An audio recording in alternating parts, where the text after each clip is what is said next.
多謝鄭博士，多謝大家。今日年宵佳節咧，大家都係嚟捧場嘅，真係非常之感謝大家啊！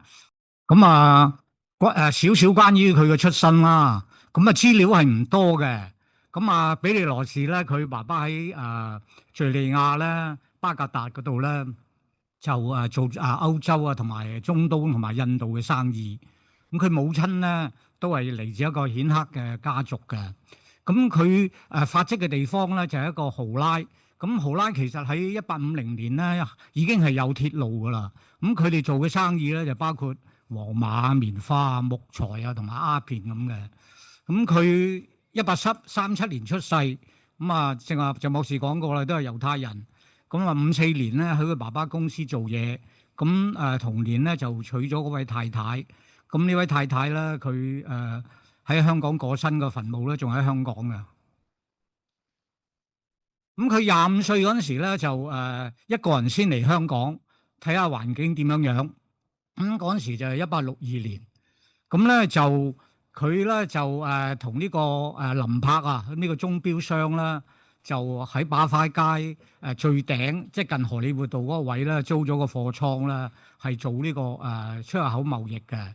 咁喺把花街咧，當年咧都好多即係顯赫嘅，即係又唔係華籍又唔係歐籍嘅商人啦。咁其中一個咧就係碧麗律敦治，呢個咧就唔係律敦治醫院嗰個律敦治，就係碧麗道。佢有個別墅啦，有條名咧叫碧麗道，喺西環嗰度嗰個碧麗。咁咧就喺擺花街中間嘅。咁摩地咧就喺呢個碧麗咧隔離。咁街頭咧就仲有一檔咧，就係而家咧大家即係如果去中環，如果道上咧都食經過啦，就係孫中山先生成日喺嗰度飲茶嘅西餐廳啊。咁嗰個西餐廳咧，其實咧就另外一個律敦治咧，都喺嗰度咧係租咗嚟做貨倉嘅。咁嗰個律敦治咧就係律敦治醫院嗰個律敦治嘅爸爸。咁佢咧其實係最初咧係主要咧係做鴉片生意嘅。咁而呢個鴉片生意咧，其實咧根據佢一個後人一本書裏邊所提及咧，就係有一個華人嘅女子咧，係幫佢咧打開咧呢個澳門啦係嘅市場嘅。咁當其時澳門嘅鴉片嘅制度啦，係同香港一樣嘅，都係有牌嘅有成。咁盧九啦，我諗係嗰個時間咧係最出名嘅鴉片商啦嚇。咁另外咧，佢除咗做貿易生意之外咧，就離不開兩樣嘢啦。第一樣就係股票同埋地產。咁嗰個呢兩樣嘢啦，而家你講香港啲富豪啦，咁佢哋數身家咧，都好多時都會數呢兩樣嘢嘅。咁我哋睇睇佢喺股票嗰度有啲咩先。咁咧就1860年咧，香港立咗條例咧，就係將所有上市公司咧都要註冊嘅。咁當其時咧就即係香港大酒店咧都係頭嗰幾間之一啦。咁但係佢唔係三甲嘅。咁但係咧嗰個上市就不逢時啊，就遇到呢個寶順洋行啦，就個經營有困難，就係因為英國嗰邊嘅銀行咧係有問題。咁所以咧嗰個招股咧就未能夠咧全部咧係認購嘅。咁所以咧佢個負債上咧係相當多嘅。咁嗰陣時嗰個酒店嘅服務咧，唔係好似而家咁啦。即係自己酒店自己管理嘅。咁佢哋嘅手法咧就係一個外判嘅經營手法。咁其實咧就係將一啲服務酒店嘅嘢咧，係分層啦，咁係外判出去咧，俾人哋做嘅。咁佢從中咧，佢係收租。咁其實簡單講咧，都係即係收租為生啦。咁當其時租呢個香港大酒店咧，就有李清嘅和興行啦。咁亦都有彭炎就喺油麻地一個好出名嘅華商。咁係專咧係供應酒店啊嗰啲肉啊菜啊嗰啲嘅商人嚟嘅。咁佢仲有一個咧叫李亞芳啦，咁我就冇辦法咧追查到佢呢位李先生係咩人。咁就係其中咧仲有好多個嘅，咁但係熟悉嘅咧就係呢幾個啦。咁正話講過，因為上市啦，你未能夠全部認購啦，咁所以佢嘅債務咧喺嗰陣時咧係成10萬蚊嘅，咁10萬蚊係一個好驚人嘅數字。咁個觀念係咩咧？咁喺嗰個年代咧，人力車都仲未有嘅，係只有轎嘅啫。咁啲轎夫咧每個月咧都係10蚊左右嘅。咁你睇下呢個數目字係一個天文數目字嚟嘅。咁咧，所以佢1871年咧，佢就做咗香港大酒店嘅董事局嘅主席。咁咧，佢做咗主席之後咧，上場咧係三招，即係減債務啦。咁就揾一啲銀行咧，可以啲息口冇咁重啦。咁咧，同埋咧，佢本身有啲物業咧，佢要出售嘅。咁結果咧，唔知係咪因為咧佢做咗董事局主席，佢1872年咧就買咗咧喺香港大酒店隔離咧，咁一間地圖俾你睇啦。呢個 Marine Lot No. 3嗰度咧係買咗呢個物業。咁嗰陣時咧，佢係出租咗俾咧3間聯營電報公司嘅。咁即係大北中華電報啊咁。即係其實咧佢一咧就係佢幫咗間大酒店啦，二其實咧佢喺個投資上咧亦都好穩定嘅收入。咁佢亦都咧係千方百計啦，揾到一間新嘅銀行咧貸款啦，係6.5厘息嘅。咁之前嘅貸款咧係8-9厘嘅。咁咧就佢做咗當咗董事局主席之後啦，咁佢1873年嗰時間咧就首次咧大酒店有息派啦。咁派息咧就係6%。咁佢即係都覺得咧功德圓滿，咁所以咧1874年嗰陣時咧，佢就退下呢個主席嘅職位。咁呢幅圖咧就大家睇到咧就係呢間係香港大酒店。咁佢隔離呢間咧就係正話咧講咧，佢買入嘅物業咧租俾電報公司嘅。咁附近咧就高等法院啦，跟住康康級啦嗰啲咁嘅地方。咁但係咧就佢雖然1874年嗰陣時咧就唔做呢個主席，但係1881年咧唔知點解咧，佢就又做咗1年嘅香港大酒店嘅董事會主席。咁咧就咩原因咧？就資料上咧我就查唔到。咁但係咧有一個當其時社會嘅環境咧，就係1881年咧香港嘅樓市咧係炒到癲咗嘅，咁有摩貨嘅，直情係即係已經4-5手咧都未去田土廳註冊嘅。咁咧就唔知係咪因為呢個原因咧，佢咧就即係做一個主席啦。咁呢個有咩關係咧？就冇證據可以顯示嘅。咁但係咧就佢喺嗰年咧就嗰個功績咧就係香港大酒店嘅股價咧就首次咧係升穿咗個招股價嘅。咁佢嗰陣時咧亦都係香港大酒店一個最老嘅董事局成員啦。咁個物業收益咧都係大約6% 到嘅啫。咁其實咧佢喺香港大酒店咧1882年咧已經退咗落嚟咧，係冇做呢個董事局主席噶啦。其實咧，佢係做過好多間咧上市公司嘅股東嘅。咁我特別咧就係提咧，就係大家熟悉噶啦，香港大酒店即係之後由嘉道理家族接咗，咁而家都發展得唔錯。另外一個大家熟悉嘅咧就係省港澳輪船公司啊。咁咧就當其時咧就呢個省港澳輪船公司啦，其實呢個競爭係非常之激烈嘅。咁係有美資啦，亦有本地嘅船務嘅人員啦。咁最主要咧就係華資。咁所以咧就去到1865年嗰陣時咧，佢哋咧就希望咧可以咧壟斷嘅市場。咁所以咧拉晒呢班咧喺市場即係有 share 嘅人咧係入呢個董事局。咁當其時係集資75萬，咁啊有林柏啦，即係個鐘錶商啦。咁另外一個咧就係香港第一代船王郭松。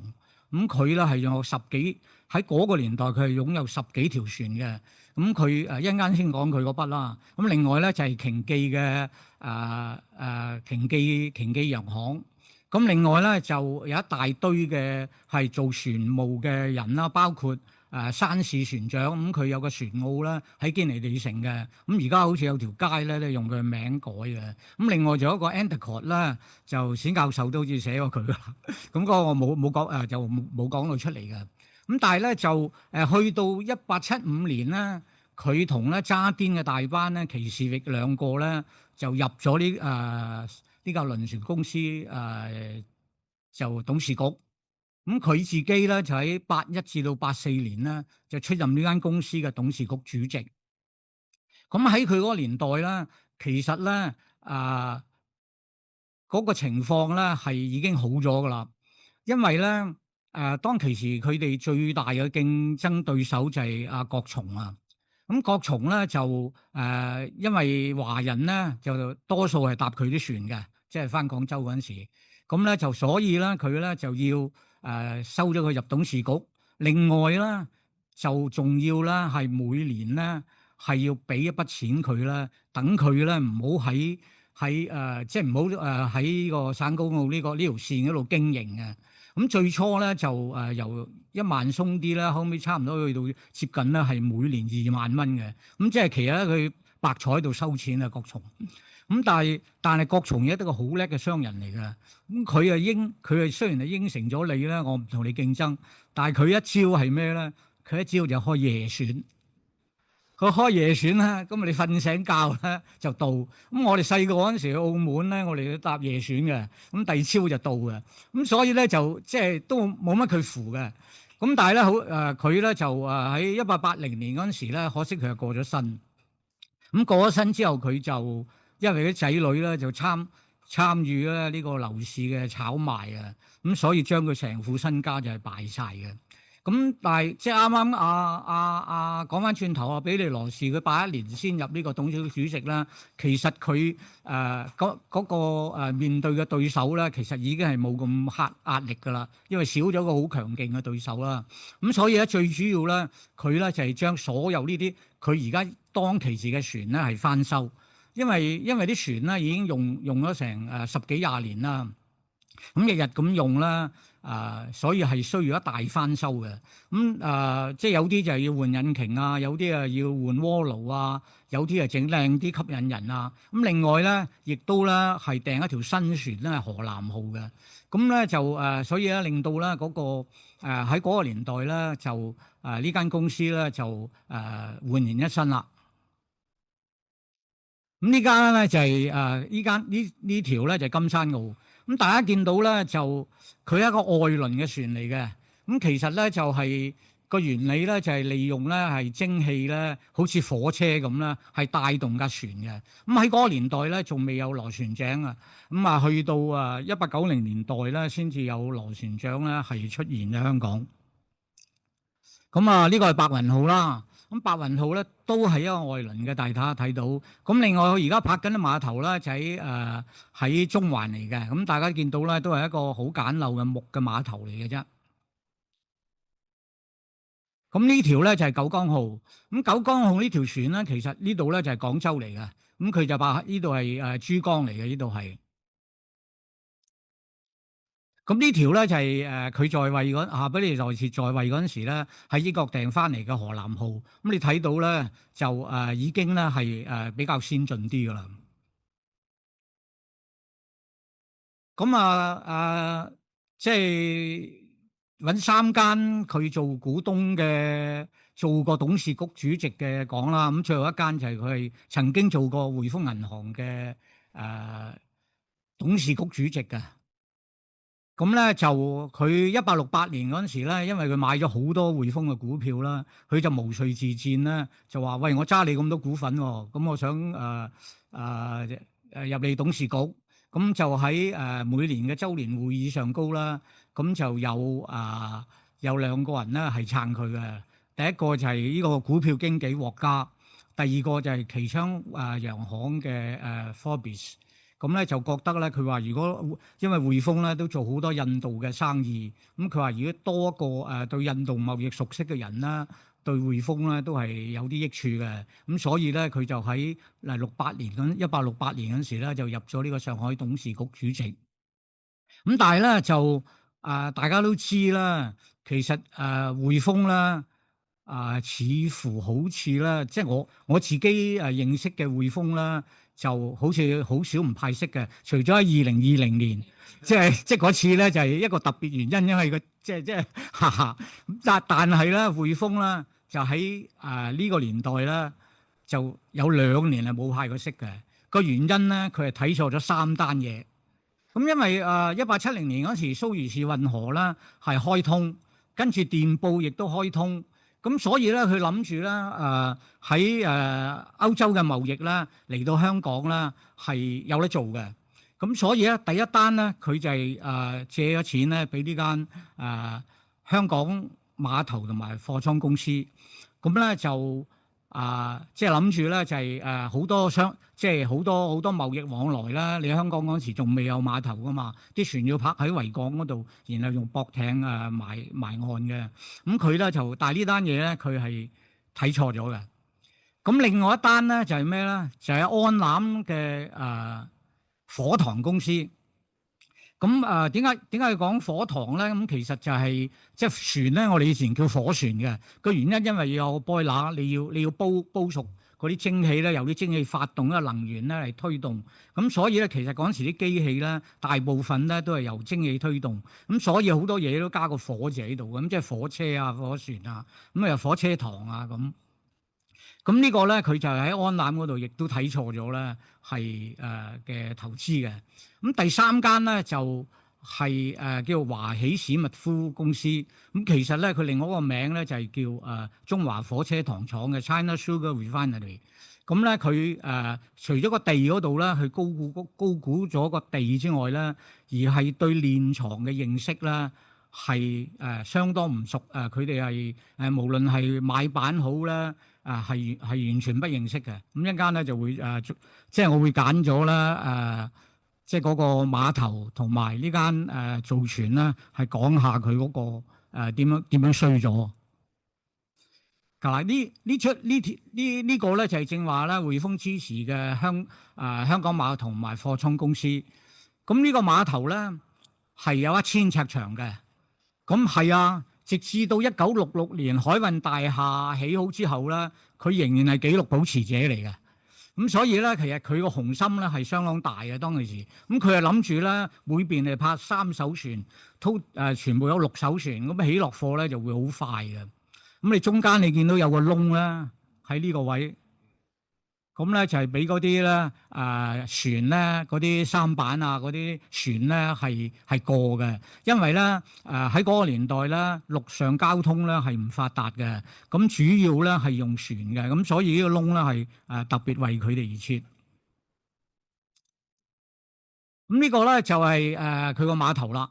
咁你見到咧就佢哋咧已經係鋪咗路軌，咁咧就係已經啦係一個。即係半機械式嘅運作嚟嘅。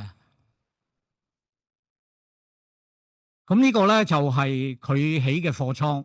咁啲路軌咧，其實咧係直入個貨倉裏邊嘅。咁咧就係所以咧就慳咗啦，係一啲人力。咁希望咧佢即係上落貨快啦，咁嚟吸收呢個生意嘅。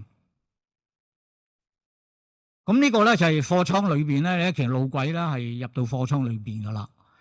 咁佢其實咧就成單嘢咧係即係其實個遠景咧佢係睇啱咗嘅。咁但係咧佢就冇遇到啦嗰個回報期咧，究竟係需要一個好長嘅時間，因為你買咗咁多呢啲機器啦，你嘅回報咧係非一朝一夕嘅。咁加上咧佢有個營運嘅問題啦，咁咧佢咧就係1年到啦，就已經係唔掂噶啦。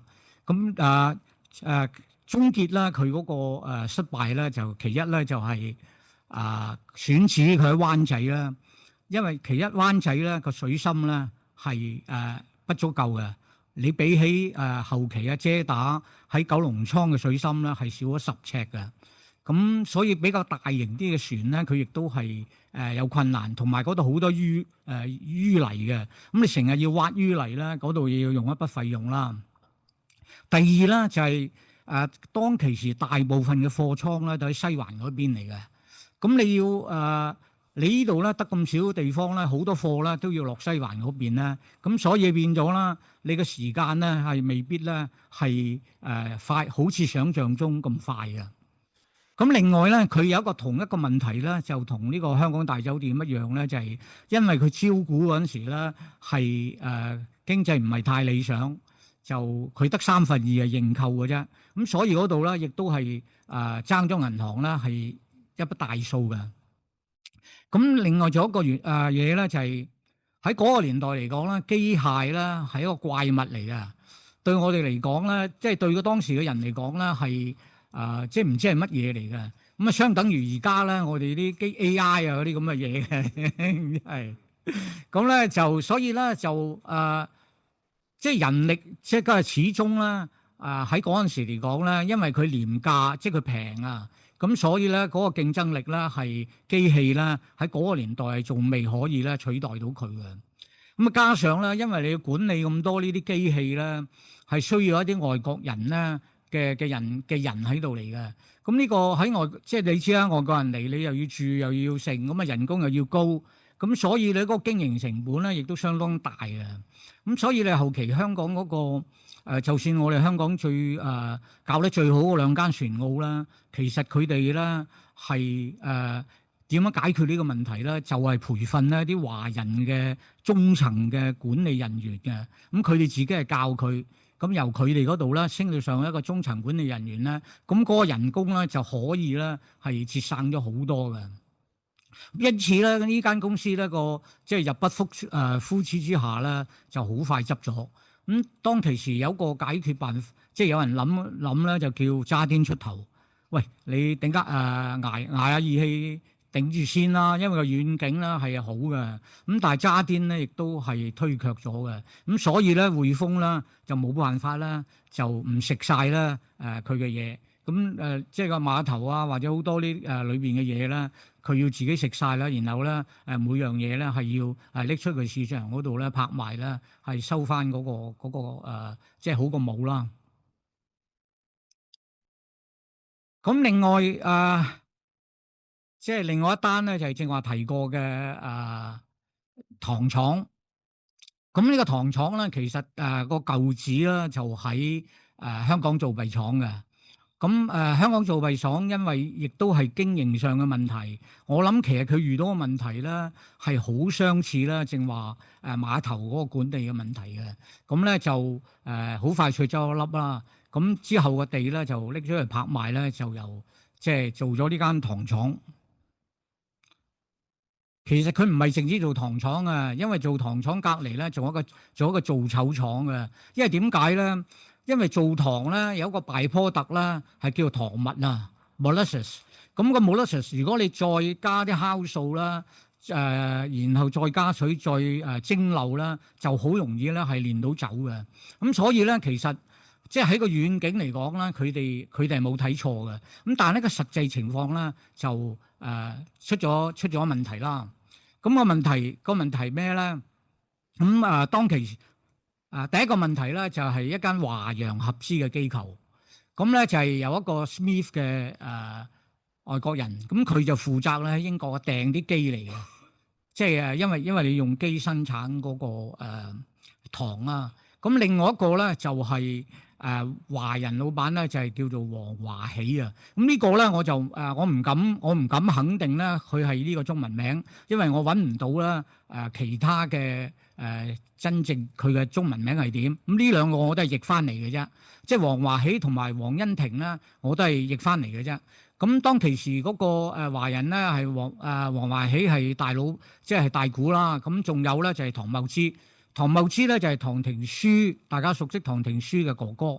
咁咧就佢哋咧就係負責咧係將一啲蔗嘅原材料嘅蔗咧係買翻嚟，咁然後咧係供給咧呢間機器呢間廠咧係做糖出嚟嘅。咁咧就即係咁巧啦，就黃華喜嘅哥哥啊，黃曉川啦，即係黃社，佢另外有個名叫黃社大，另外一個名叫黃少剛，咁佢都係曾經做過東華三院嘅。咁咧佢係比利羅士嘅買辦嚟嘅。呢位黃曉川，咁大家咧打埋算盤咧都有少少拉楞啦嚇。咁另外佢有嘅。即係有個兄弟咧，亦叫黃樹堂，咁亦都係東華三院出名嘅。咁佢個侄黃平孫啦，好似早一輪咧喺歷史博物館咧，佢後人咧好似有個阿鄺志文有個 talk 咧係講過黃平即係呢個黃氏家族嘅。咁亦都打埋算盤啦，佢當其時嘅買辦啦係蔡子薇。咁後期蔡子薇唔喺度之後咧，就係佢個仔咧蔡立智。咁呢蔡先生咧，其實同比利羅士咧係有親戚關係啊。咁呢個咧就賣小關子，一陣先講啊。咁咧就蔡子薇咧，唔知係佢個名叫子薇啦。咁佢咧曾經咧喺呢間公司嗰度咧係種好多花草嘅。咁係參賽咧係攞到當其時咧農展會嘅第一名嘅。咁早期嘅農展會喺香港舉行啦，咁後期咧去到九龍啦，咁再後期咧就去到新界啦。咁呢個農展會，即係佢哋好中意喺嗰度種花嘅。咁咧就Smith 咧就喺呢度咧負責買最重要咧係兩個機器。第一個機器咧就係嗰個真空煲啊。咁咧就因為利用呢個真空鍋啦。咁咧就係唔使咁高溫底下咧，啲糖咧就可以煮好啊。咁咧就防止佢會燶咗啊。咁第二個嘢咧就係個離心機，咁即係揈啊。咁因為一揈嘅時間咧，嗰啲糖蜜咧就會咧去咗個邊嗰度，咁嗰度咧就攞出嚟啦。個糖蜜咧就可以俾隔離咧係去釀酒嘅。咁佢就負責咧係呢部分嘅機器。咁華人咧就負責咧係入糖。但係入糖咧，原來咧都出事。點解出事咧？因為咧係一啲語言上嘅問題啊。咁當其時咧，即係個蔗糖咧碌咗啲汁出嚟咧，係變成糖漿啦。當其時咧有個名叫流糖嘅。咁流糖咧，咁其實係有喺佢哋嚟講咧，就係即係富力點解啦？即係咁，即係一啲即係啲糖漿咁樣樣。咁但係你個糖漿咧，裏邊嘅成分咧，就係點樣樣咧？係直接影響咧，你可以練到幾多糖嘅。咁喺外國人嘅做法咧，就普通嘅糖漿咧，佢哋可以做到7成嘅糖出嚟嘅。咁但係喺中國人嘅做法咧，佢哋最多係4至5成嘅啫。咁所以咧，唐茂之嗰陣時入貨咧，就入咗啲貨啦，咁就發覺咧係做唔到7成，咁但係做到大約5成左右。咁大家咧就對簿公堂。咁但係咧結果咧就係因為大家咧對嗰件事咧都未咁認識啦，咁個官司係輸咗嘅。咁所以咧就令至到咧佢間公司咧就係同最初嘅如意算盤咧係爭咗好遠啊！咁結果咧，黃華喜咧要喺1878年12月咧就係報窮。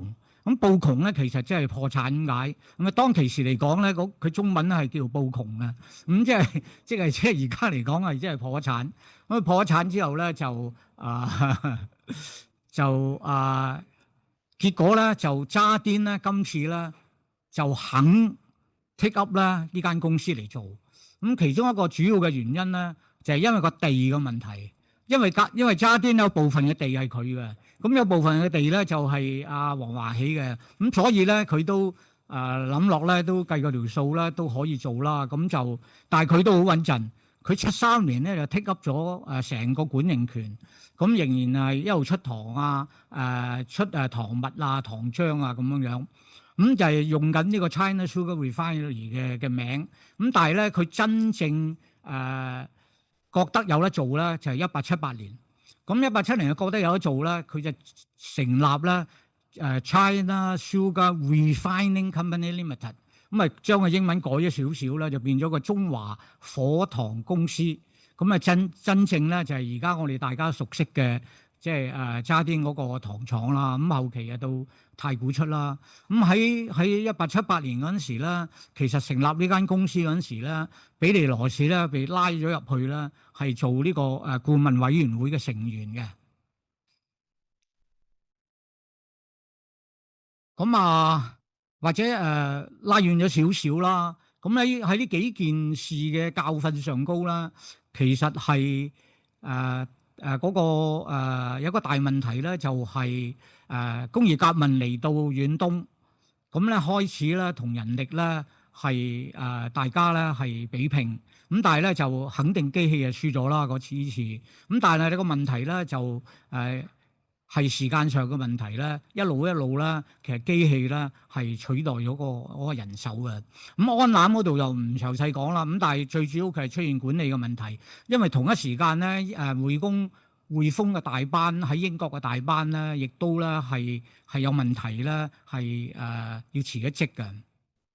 咁至於呢間糖廠啦，咁華陽嗰個合作啦，係除咗出咗問題之外咧，因為一啲管機器，一啲管來貨，咁亦都對當其時大家咧對於糖漿嘅認識係唔熟悉咧，而使到咧佢一個嚴重嘅教訓嘅。咁比利羅士咧，其實咧喺度撥錢個期間咧，雖然佢未當上呢個董事局主席啊，但係你睇翻記錄啦，佢咧係睇唔好啦香港嘅工業前景啊，所以喺安攬嗰個糖廠上高啦，佢曾經2次咧喺董事局反對咧係貸款嘅。咁但係咧佢就亦都啦喺董事局啦留咗少少光彩啦，就係因為你2年冇派過息。咁當其時有位董事咧就係警務處長啊 Charles May 啊。咁 Charles May 一陣間都有會講佢嘅。咁就提出咧，喂2年唔派息，我哋啲蒲金係咪要減啲啊？咁即係其實我覺得好合作，即係我覺得好有道理啊！講件嘢咁，當其時佢哋個董事蒲金啦係2萬蚊一年嘅，咁但係佢提出咧，佢唔係話唔愛，佢話減一半啦，我哋收1萬啦咁。咁咧喺個董事局會議裏邊咧，咁其實咧就唯一支持 Charles May 嗰個咧就係比利羅士。咁但係比利羅士咧，佢支持咧，佢有一個條件，個條件咧就係因為要改個公司嗰個 Memorandum of Agreement，因為嗰度咧係即係你收一半鞋金，你要一個程序咧係符合公司嗰個章程啦。咁75年未派息，咁佢主要咧就係即係公司主要提出嚟咧就係遠東貿易唔好啦，同埋銀行咧係存款太多。咁因為你要明白啦，喺當其時啦嘅銀行嘅經營咧，其實係主要係息差。即係如果你嗰個太多，而你又未能夠將啲錢放咗出去嘅話咧，咁你就遇到一個咧係好大嘅問題啦。咁咧就佢1876年8月咧就做呢個匯豐嗰個董事局主席。咁咧佢就咧係重建呢個 reserve fund。咁其實喺嗰個年代嗰個會計制度啦，嗰個即係因為仲未有 asset 嗰個 depreciation 嘅，咁主要係靠個 reserve fund 喺嗰度撥錢咧，係填補嗰個即係個機器嗰個折舊啊。咁但係而家匯豐個 reserve fund 就不得了啦，咁係冇人知道係幾多錢嘅，係多到。咁但係佢咧係重建翻呢個 reserve fund，即係起碼銀行有個 reserve 喺度啦。咁同埋咧，佢係改咗用英鎊派息，因為咧嗰陣時咧個匯率咧亦都有啲波動嘅。咁佢咧就改咗用英鎊即係用英鎊嚟派息。咁到佢落台嗰陣時咧，呢3單結塔塔嘅嘢咧，全部啲壞帳咧就 write off 晒啦。咁佢都算咧係都有一個交代啦嚇。咁除咗股票啦，咁你香港發達咧呢樣嘢就都冇得走噶啦咁樣。咁就係咧佢周圍買地嘅。咁我哋或者張圖唔係太大嘅，或者由東邊講起啦。咁呢個咧就係拱北巷，即係柏拱，即係嗰陣時叫做柏拱巷啦。咁有個古仔一陣間先講嘅。咁點解叫做柏拱巷？咁呢個咧就係前終審庭，咁佢買咗嚟咧，曾經租過俾匯豐咧做宿舍嘅。咁另外咧，呢個咧就係佢後期嘅 Kings Clear，咁即係而家喺上紅棉道去到頂，咁佢原本想做回教廟嗰個，後尾做咗酒店嘅 Kings Clear。咁而家一陣間先再講呢Kings Clear 啦。咁咧就中環咧就係正話提過，就係佢租俾電報公司嗰個啦。咁另外咧就亦都呢度呢堆咧就係呢堆咧係租俾銀行嘅。咁呢個物業係租俾銀行嘅。咁呢堆咧亦都係租俾銀行嘅。咁佢嘅大本營咧喺邊度咧？大本營應該喺呢度，擺花街同荷里活道交界呢個位。咁佢除咗買咗阿拿柏嗰個物業自己之外啦，佢轉咗彎上荷里活道嗰堆嘢咧都係佢嘅。咁即係話個貨倉係越嚟越大嘅。咁另外去到1890年嗰陣時咧，佢亦都發展地產咧，就喺呢度咧就起一個叫比利羅士台啊。比利羅士台咧就喺呢度，咁就喺度發展。咁佢嘅因為即係佢物業相當多嘅，咁就係我只係啦喺中環嗰度攞咗部分出嚟嘅啫。我係未睇晒啦，佢其他仲有冇其他物業？咁如果有錯漏咧，可以大家補充下。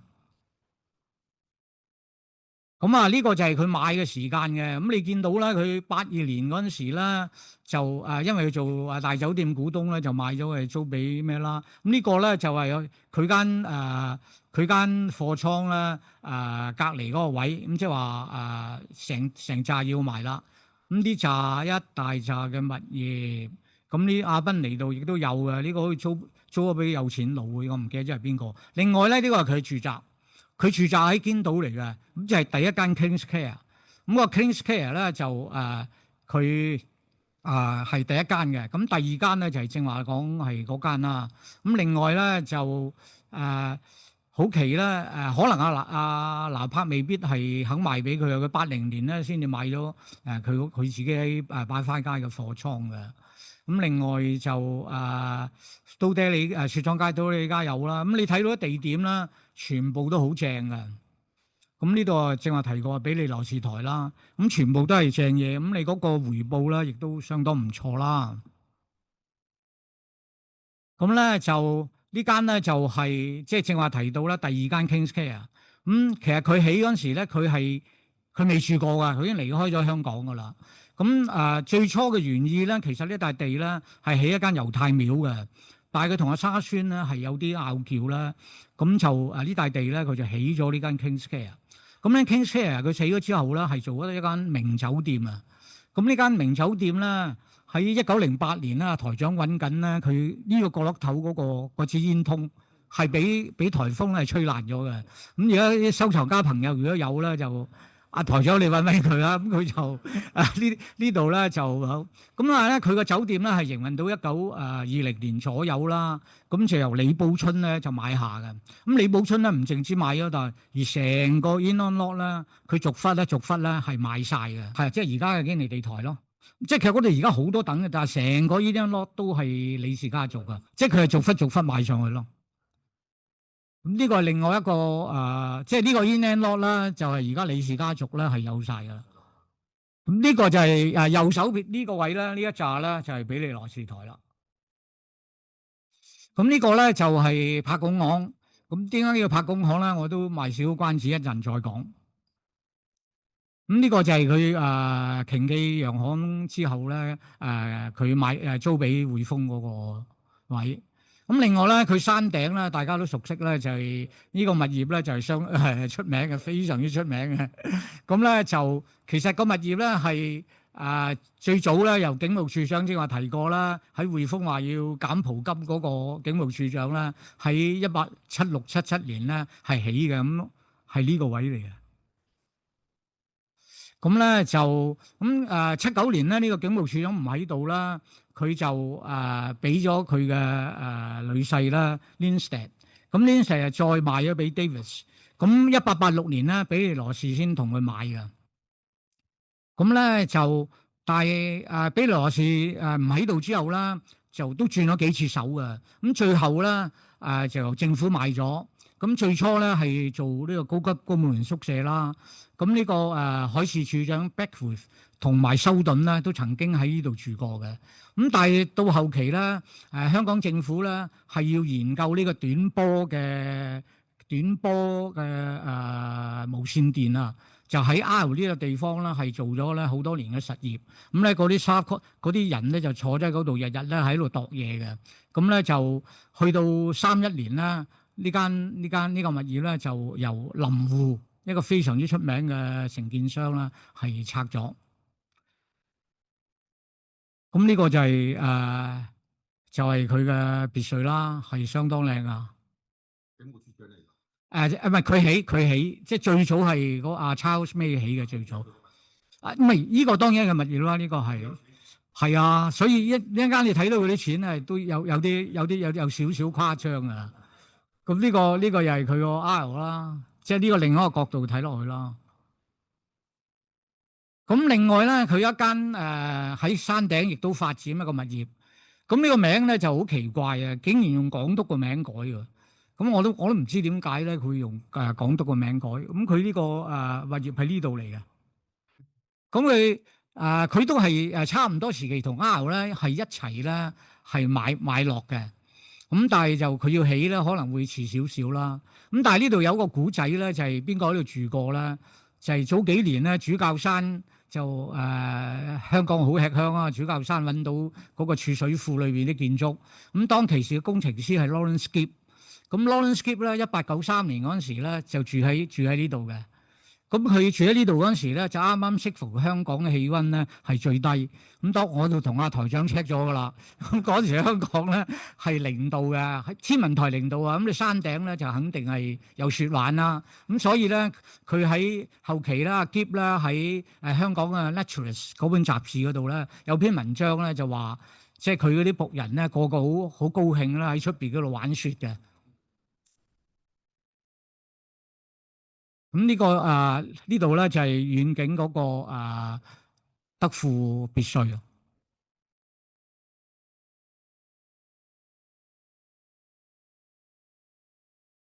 佢唔係淨喺香港投資物業喎。呢樣嘢我要多謝丁公啊！呢個資料係丁公嘅珍藏嚟嘅。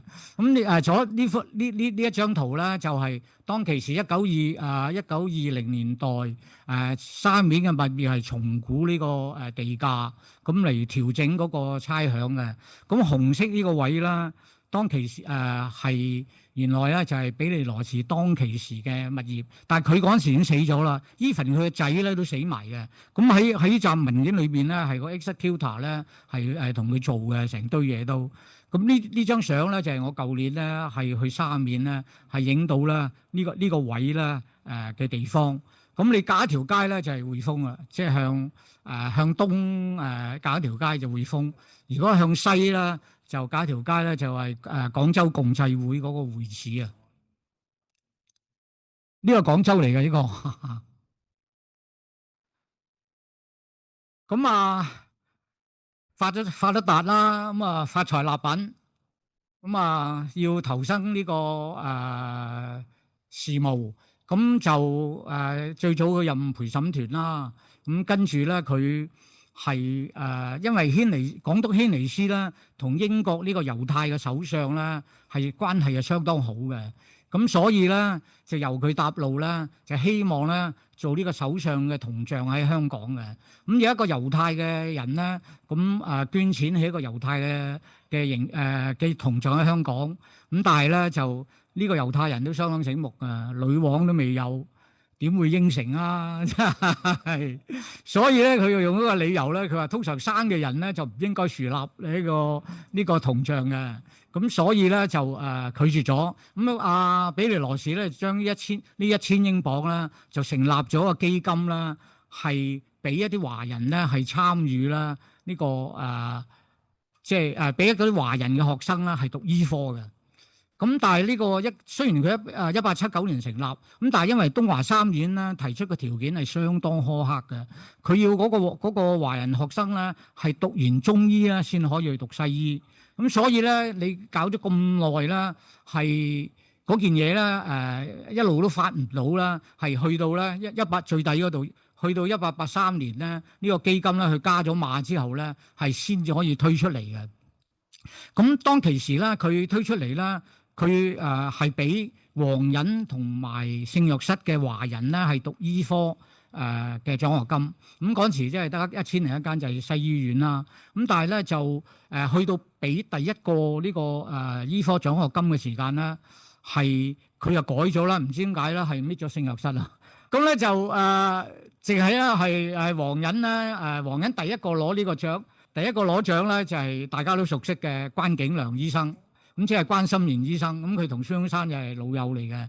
咁佢呢個獎咧，我喺2015年上過去港大醫學院嘅網咧，呢個獎仍然係頒緊嘅呢個 scholarship。但係咧佢就唔，佢個比咧係比咩咧？係比喺港大醫學院第一年成績最高嘅黃仁學生，就變咗係，因為可能個錢唔係太多啦，你溫到而家。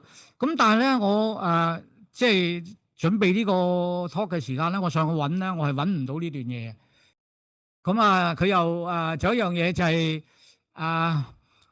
當其時咧，就因為嗰個颱風啦，就會引致到咧好多，因為個警力同埋消防員都不足啦，好多市民咧係英勇啦去救人嘅。咁其實香港當其時咧都有一個叫人道協會嘅。咁Humane Society，咁就係英國嘅 Royal Humane Society 嘅分支嚟嘅，咁亦都咧係做過呢啲嘢。咁比爾羅士咧，佢就咧係設立一個獎學金啦，唔係設立一個基金啦，係專俾咧係英勇救人嘅。咁係有銀章同埋銅章嘅。咁最喺報章上1958年咧係賣過報紙嘅，發呢個章嗰陣時。咁最後我揾到發呢個章嘅時間係1984年。咁呢個咧就係早嗰幾年咧喺 eBay 咧嘅拍賣嘅銀章。咁當陣時咧我就唔識嘢，咁佢不過都唔平㗎，係700磅。咁700磅咧，我覺得都即係啲收藏家嗰啲朋友咧睇下係咪合理啦。咁佢仲有一啲銅章嘅，咁呢個咧就係見到嘅章嚟㗎。咁另外一樣咧，佢係關注咧呢個女子教育。咁講呢個女子教育咧，就其實咧係喺1851年咧，其實喺太平山咧已經有一間政府開辦嘅即係女子學校嘅。咁但係當其時係得26人嘅啫。咁但係主要咧，其中咧其他大部分嘅女子教育嘅貢獻咧，都係由教會做嘅。咁而其中咧最重要咧就係呢個日治樓嗰個旅館啦。咁早輪好似陳偉信教授好似出嗰本書咧，係講過啲日治樓嗰個即係嗰個歷史嘅。咁當中佢提到咧，其實佢哋教會嚟到香港係要辦女子教育啦，個主要目的係咩咧？就係栽培一啲女仔咧，係俾一啲傳教士作為一個太太嘅。因為當其時啲傳教士，如果你信咗教咧，你係娶唔到中國嘅女仔嘅，因為大家完全係雞同鴨講。咁所以佢哋所做嘅嘢咧，係要做一啲咁嘅嘢啦。咁而當其時嗰個英雄咧，就係伊頓呢個伊頓咧，其實就係當年咧教育即係 Inspector of School，即係而家教育處長嘅太太。咁呢位歐德里咧，我諗在座好多人都讀過佢啲睇過佢本書噶啦。咁當中呢個伊頓啦，咁佢最出名嗰樣嘢咧，就係佢喺1860年代咧曾經咧俾人襲擊嘅。咁襲擊咗之後咧，就個好多嘅猜測。咁最大原因當然係中國人啦，因為嗰陣時你中國人嚟講根本就係唔想女仔去讀書嘅。你記住嗰陣時仲係清朝啊，咁即係女子無才便是德噶嘛。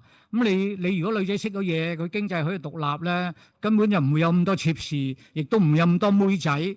所以咧，佢哋係非常之憎嘅。仲有一堆人係最憎去教識啲女仔教育咧，就係妓仔。因為當其時嘅女仔咧返學啦，好多時咧你都要男裝打扮嘅。如果唔係咧，你好危險啦，好容易俾妓寨啲人咧捉咗佢咧，係做妓女嘅。咁所以咧就即係睇當其時嘅環境咧係非常非常不利呢個女子教育嘅。咁佢兩個咧其實咧對於女子教育咧係做咗係唔少嘢。咁呢度容許我咧就嘥出少少，因為我以為香港最早嘅賣物會啦，就係聖雲仙會1880年嗰一個嘅。原來咧喺1863年啦，呢個日治女主館咧已經咧係做賣物會。咁而家你哋大家如果係讀過教會學校咧，你每年嘅 fun fair 咧，其實就係源自咧1863年呢樣嘢。咁當其時佢哋嘅賣點咧，你睇到啦，就係用嗰啲女童咧所做嘅針子。個女童去做心子啦，嚟做賣物，咁希望咧籌募到經費咧，係再 run 呢個嘢。咁我咧就喺趁機會喺呢度咧修正埋呢個資料。去到大約1888年嘅時間咧，咁太平山嗰度都多咗100個女仔讀書啦。咁但係其他資助校都有1000幾人嘅。咁最主要咧就係1890年啦，德輔咧就係成立咗一間叫中央女書院。咁其實簡單講就係皇仁女書院啦，因為男嘅就係皇仁書院啦，女就係中央女書院啦。咁咧就其實佢當其時嘅對象咧係一啲非華籍嘅人嘅，即係好多即係啲華人同啲外國人生嘅，即係私生子啊，或者一啲孤兒啊咁樣樣，最主要係嗰一堆啦。咁咧就因為你睇到個 figure 啦，呢度咧係越嚟越多啊。咁去到2年之後咧，已經多到係有成3000人。咁校舍係唔足夠咧，咁大家都知道係咩事啦。咁就係即係佢捐錢出嚟呢個比利羅士女子書院啦。咁就喺1893年嗰日開幕。咁嗰日開幕嚟講咧，咁呢個公務司七函咧就話呢間學校係即係除咗外形之外咧，佢裏邊嘅設施咧，其實可以係媲美英國嘅學校嘅。咁佢咧就大讚呢樣嘢。咁而呢個建築師咧，亦都係 Lawrence Gibb，即係正話喺德輔住嗰位工程師。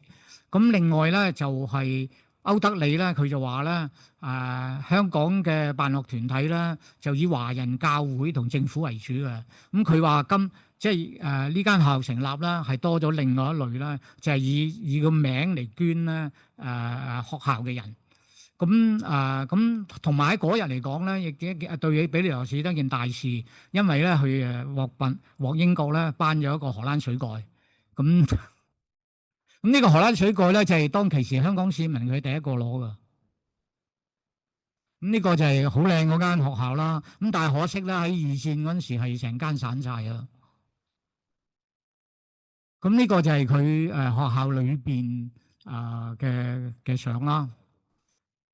咁咧佢唔淨止關心呢個女子學校，佢亦都關心咧弱勢社群嘅學校。咁呢個當其時咧係嗰個弱勢社群咧就係好多咧細路仔咧係犯咗事啊，係政府希望咧佢改邪歸正啦。好多時咧就由呢啲教會咧喺西環咧做咗間，即係而家聖律師個位啦，就做一間呢個養靜院。即係我咧就係唔覺得佢應該係養靜院，我覺得佢係一間供讀所，因為當其時咧佢係受呢個教育司署所管轄嘅。教育即係香港政府嘅政策咧，係當一間學校咁樣溫嘅。咁但係呢個問題咧，就係因為嗰班細路始終都唔係一啲即係唔係正常嘅學生，係一啲特別嘅學生。咁所以應該佢受到嘅唔同嘅嘢咧，係有唔同嘅教育。咁嘅教會咧唯一能夠做到咧就係要有即係有宗教啦，等佢信咗教之後咧，希望佢心靈咧可以得到洗滌之後咧，可以改邪歸正。咁但係政府咧覺得咧就係你入去做一門手藝，佢出嚟有嘢做，佢唔會犯事噶啦。咁所以你見到當其時嗰個養正院嘅原意咧，其實係專登為一啲同犯令佢改過自身嘅嘢噶嘛。咁所以咧就因為咧喺嗰個年代咧，因為監獄處爆棚爆到唔清唔楚啦，政府成件事係掉低咗嘅。咁所以成個呢啲所謂養正院咧係冇搞到嘅呢段時間。咁你睇係呢個係西環嗰陣時嘅養正所啦。咁大家睇到嘅地嗱呢度就係當其時嗰個煤氣鼓屈地街煤氣鼓啦。咁佢就係呢個位，咁即係而家聖女書嘅位。咁呢張相咧就係當其時咧，佢即係教即係男仔就教佢一啲木工啊、印刷啊、做鞋啊、裁縫啊呢啲嘢。女仔咧就係教針黹啊、煮飯啊嗰啲嘢咯。咁呢個係印刷啦。即係呢個係後期啦，唔係嗰個年代咁早嘅。咁但係去到即係比利羅士覺得啦，係香港真係需要有一個真正嘅對呢個即係同犯或者特殊學生有照顧啦，佢就捐咗錢啦，係起一間比利羅士養正院。咁呢個產咧就係我喺比利羅士佢哋舊生會個 Facebook 嗰度咧睇到。咁咧就佢哋話咧係阿方王吉民咧喺一個拍賣會裏邊咧係以8000英鎊咧係拍翻嚟嘅。咁呢個產而家應該仲喺比利羅士學校嘅。咁咧佢個位咧就係喺呢度。咁即係而家何東女子職業嗰個位啊。咁呢度就係嗰間Cotton Mill 啦，咩後期嘅聖保祿醫院啦。咁呢張咧就係佢起好之後咧，你見到咧個樣都係相當靚噶。呢個養正院相當靚啊。咁開幕前咧有班大粒佬喺度嘅相啦。係啊，就係比利羅士養正院咯。咁佢嗰個位咧就係呢度，佢個位就喺呢度。咁呢個係銅鑼灣避風塘。咁呢個就係Cotton Mill。咁呢個咧就係後期咧起咗學校。咁你都見到個樣咧仲喺度嘅，你見到個樣仲喺度嘅。咁咧就好陰功。呢單嘢其實政府係花咗好多嘢嘅。佢喺英國咧係請咗個校長同副校長嚟香港嘅。咁亦都係改咗個法例嘅。咁但係到佢開幕嗰陣時咧，竟然咧係得一個學生。呢個咧係一個係即係好慘嘅嘢啦。咁其實咧，如果你睇翻當其時嘅環境咧，都唔係一個即係佢失敗都有理由嘅。咁我諗最主要嘅理由係咩？最主要嘅理由就係因為你要入讀呢度咧，你要俾學費嘅。咁呢個你唔使諗啦，呢個我諗係最致命嘅嘢嚟㗎。呢個係最致命嘅嘢。咁另外咧就係成個配套都未有嘅，因為如果你同犯要入讀啦，你係要有一個監護人咧，係睇住佢嘅表現，佢覺得呢個學童咧係到某一個程度，佢可以咧出翻嚟社會做嘢咧，就由嗰個感化官咧係推薦咧，係佢離開個學校嘅。咁當其時亦都未有一個兒童法庭嘅。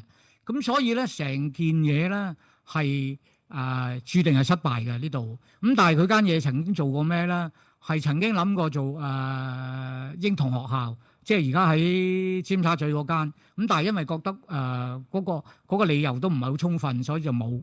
咁結果咧就租咗俾 Ardowson Refuge。咁亦係得到佢個仔嘅同意嘅，因為佢覺得咧都係做一啲公益嘅教育。咁但係咧，就二次世界大戰之後咧，呢個艾士妻傭所咧就搬咗去九龍發展。咁咧就最主要咧就係佢個最主力啦，呢位女阿 Lucy 咧就1912年唔喺度，咁所以咧就削弱咗整個妻傭所嘅嘢嘅。咁咧就佢哋過咗去九龍發展之後啦，呢間嘢咧就係租咗俾法國傳道會。直至到香港成立咗兒童法庭，佢就成為一間真正嘅養正院啦。咁呢個咧就係阿金文泰咧係嚟咗香港前一日，佢做嘅嘢咧就係成立呢個保護兒童協會。而保護兒童協會裏邊最主要嘅一樣嘢咧，就係咧成立一個兒童法庭。咁成立兒童法庭咧，其實好多配套嘅。咁你要立法啦，咁要揾地方啦，跟住要感化官啦，跟住要法官啦。因為喺嗰個年代咧，英國嘅法例咧，兒童法庭咧係一定要有一個女性嘅 J.P. 做嘅。咁但係喺嗰個年代咧，香港政府係從冇諗過咧係俾一個女性嘅 J.P. 咁而第一個女性嘅 J.P. 咧喺戰後咧1948年咧先至開始有嘅。咁所以咧就佢做呢條例嘅時間，佢都要勸服殖民地部嗰班人咧係我哋都係用翻咧係傳統嘅 methods 嚟做嘅。咁後期咧就1933年咧呢個1933年咧呢個兒童法庭正式成立，正式咧就可以咧係由個感化官咧係判佢咧入去呢個庇理羅士養正院嘅。咁其實就係一個感化院嚟嘅。咁戰後咧就香港政府亦都睇啱呢塊地啦，因為何東捐錢起呢個何東女子職業學校啊。咁咧就其實咧，我覺得都有一好嘅嘢嚟嘅，因為將庇理羅士對女子嘅教育、對職業嘅教育嘅貢獻咧，係 combine 咗喺翻咧係何東女子職業學校裏邊。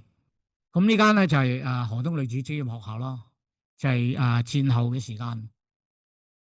咁咧佢亦都除咗呢啲獎學金之外咧，佢都曾經做過立法局定例局議員，即係而家立法局啦。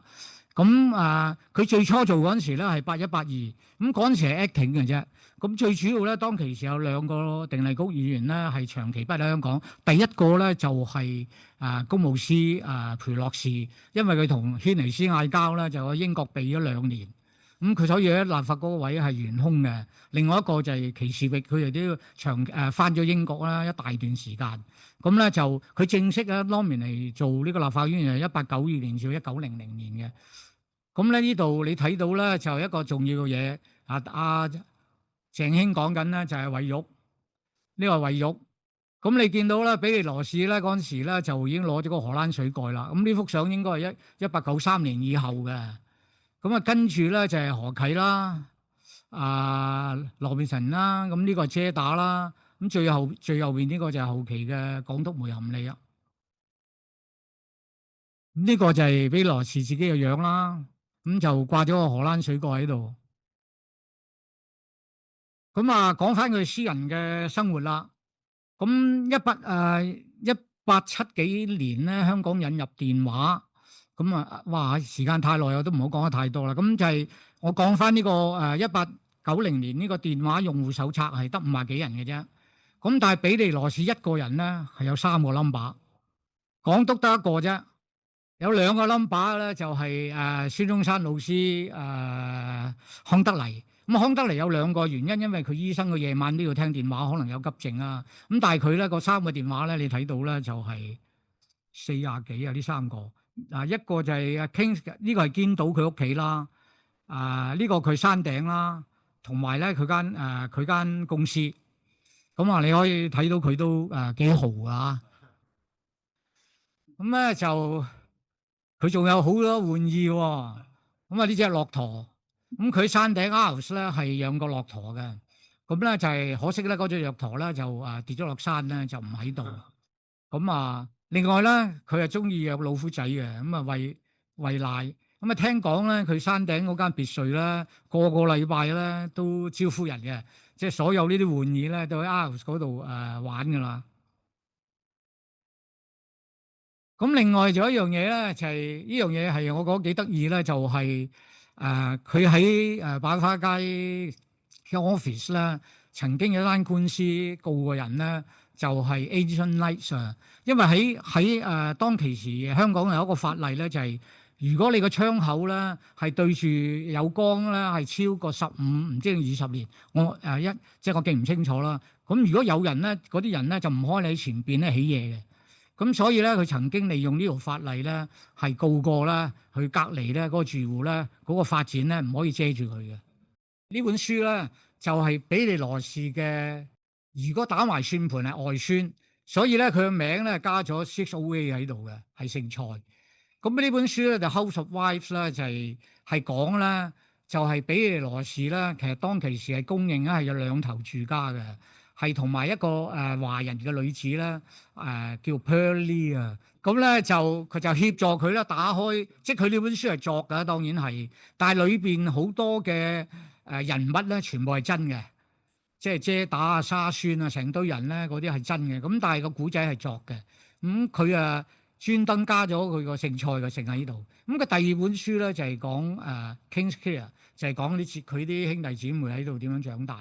佢用呢個畫面咧，我就覺得咧係唔係太適合，因為其實呢度佢哋全部冇喺度住過噶嘛。咁即係呢本書我未睇嘅，我呢個所以我係掉咗一邊未睇住，因為面頭咧我有啲即係對佢嚇。咁咧就發覺咧，原來咧比利羅士嗰個幫佢做呢個鴉片生意嗰個女仔咧，佢咧就生咗3個女。咁呢個李維賢咧就係大女嚟嘅。咁佢係用比利羅士嘅名嘅，都係用緊比利羅士嘅名嘅。咁你睇到呢張咧，就係李維賢，即係呢個李維賢咧係嫁咗俾邊個咧？就嫁咗俾正話我哋講啦，中華船廠買辦蔡立智個仔個大仔蔡寶善。咁蔡寶善都係買辦，佢係中發銀行嘅買辦啦。咁佢咧就同蔡寶善咧就生咗咧6個仔，就6個女。咁咧就佢個牌咧，佢就唔係由呢邊過去嘅。佢咧好得意咧，佢就係中間左邊呢個大仔，呢個二仔，咁然後左右咁樣計嘅。咁女亦都係嘅，但係好多時係啊，呢個可能係正宗嘅排法嚟嘅。咁咧就正話我講嗰個作書嗰個人咧，就應該咧係呢個人咧個嘅女婿，因為佢講佢阿媽係 Pauline。咁但係咧佢就因為佢姓鐘啊，咁我估咧就係應該係呢個嘅女婿。咁啊，仲有一個出色嘅女婿咧，就係惠民，咁就係 Margaret。Margaret 嘅先生咧，就係大家都熟悉嘅羅保，即係行政立法兩局議員嘅羅保。咁阿李惠賢咧，佢嘅墳咧係葬咗跑馬地天主教墳場。咁即係如果揾到佢咧，可能睇下個碑嗰度仲有冇一啲線索咧，有關於咧佢哋嘅嘢嘅。咁佢嘅仔呢度蔡永善咧，大家知係一個非常出名嘅醫生嚟嘅。咁佢個疏堂兄弟蔡永業咧就係醫務處長啦嚇。咁呢張咧就係蔡立智嘅屋企人。咁我估計啦，個大仔咧係蔡寶善啦，我估計就係呢一個。咁呢張係佢嘅相。咁呢張咧就係正話阿 Simon 嗰本書，佢有個 blog 咧，裏邊咧po 咗出嚟嘅相。咁咧就係唯一嘅相我哋睇到咧，就係 Pearlie 就係呢個，即係比利羅士嘅即係你講乜都好啦，即係咁咧就呢個咧，呢個就係蔡太。咁就係比利羅同阿蔡寶善咧係生咗6個男6個女嘅李惠賢。咁呢一個咧，就係阿 Simon 嘅媽咪啦。咁佢呢幅相咧就係喺呢位阿 Pauline 嘅，即係佢留低嘅嘢裏邊係揾咗出嚟嘅。咁所以呢個，但係可惜幅相咧個 resolution 麻麻地嘅。咁我煲 up 咗之後咧，就即係最好都係咁噶啦。揾 AI 揾 AI 點好咧？叫佢同我整整到最好都係咁樣樣。咁咧就係呢個係李惠賢啦。咁你睇到都個樣都係鬼鬼地嘅嚇。咁佢都係用緊比利羅士嘅名嘅都。咁呢個咧就係Pauline 就係Simon 嗰個媽咪啦。咁呢個就係佢嘅樣啦。咁呢個就係蔡永善醫生啦。咁呢個咧就係蔡慧文啦，即係 Margaret 啦，咁呢個咧就係羅寶啦，咁佢嘅合照。咁呢幅相而家我諗應該仲喺歷史博物館嘅，因為嗰三個展覽咧，有一個係葡國人士嘅展覽咧，裏面就係呢幅相喺嗰度影出嚟嘅。咁呢個就係正話嗰個作者啦，咁即係佢都曾經嚟過香港嘅。咁佢嚟過香港咧，就揾咗阿 David Bellis，古老嗰個 David Bellis 啦。咁就揾過晒正話嗰堆嘢嘅。咁佢亦都去過印度咧，哈華嗰度咧，企圖咧揾翻咧佢而家喺嗰度嘅嘢嘅。咁另外比利羅士嗰邊咧，咁佢嘅太太咧就成90幾歲先啦，香港唔喺度嘅，咩都係葬翻喺猶太嗰墳場啦。咁佢有個仔咧，好細個，因為大瘟疫嗰陣時唔喺度嘅。咁呢個就係我呢度睇唔清楚啊，一個就係佢太太嘅，一個就係佢大瘟疫死咗仔嗰個墓嚟噶。咁咧，佢01年咧就離開咗香港，長居英國。但係幾年之後咧，佢就唔喺度啦。咁當其時嘅遺產咧都有270幾萬。咁當其時嘅政府年度嘅 expenditure 咧都係100萬左右嘅啫。咁所以你都睇到咧，佢個身家都唔係。但係佢咧同阿李星比起又爭咗一橛咯。咁即係有個小結啦，咁即係講正話嗰啲嘢啫。咁其實我仲有兩樣嘢，我冇想即係冇寫到出嚟啦。第一樣咧就係比利羅士啦，佢對即係嗰種即係慈善啊，或者佢得 public interest 嗰種即係所謂有少少嘅愛心，但係即係愛心咧，其實咧喺今天咧，我啊覺得咧應該係。即係應該鼓勵咧，帶多啲人咧喺呢一方面咧，係即係多啲呢方面嘅愛心嘅。